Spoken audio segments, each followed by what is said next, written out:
Pakistan broadcasters association ताज़ो media channel की transmission infrastructure ते साइबर हमले की कोशिशुनि बैदि पंहिंजे मेंबर ब्रॉडकास्टर्स से भरपूर यकजहती जो इज़हार किया है।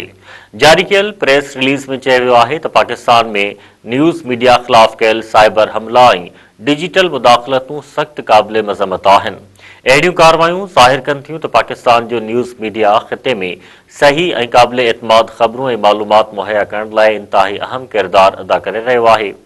जारी कयल पधिराई मूजिब मीडिया चैनल अवाम ताईं मालूमात पहुचाइण ऐं क़ौमी मामलनि ते बहस मुबाहिसे लाइ अहम प्लेटफॉर्म आहिनि। तंहिं करे ज़रूरी आहे त उहे हर वक़्तु ख़बरदार रहनि ऐं पंहिंजे साइबर सिक्योरिटी निज़ाम खे वधीक मज़बूत बणाइनि त जीअं पंहिंजे ऑपरेशन्स जी सलामती बरक़रार रखी सघिजे। प्रेस रिलीज़ में वो भी चयो वियो आहे त लाॻापियल इदारनि ऐं टेक्निकल इख़्तियारनि तरफ़ां वक़्त सिर सहकार ऐं हम आहंगी खे साराहियो वञे थो, जंहिंसां उन्हनि वाक़िअनि खे मुंहुं ॾियण में मदद मिले। उहो ताउन रियासती इदारनि जे गॾियल अज़म खे ज़ाहिर करे थो त जीअं पाकिस्तान जे मफ़ादनि, इदारनि जी मज़बूती ऐं क़ौमी यकजहती जो तहफ़्फ़ुज़ करे सघिजे।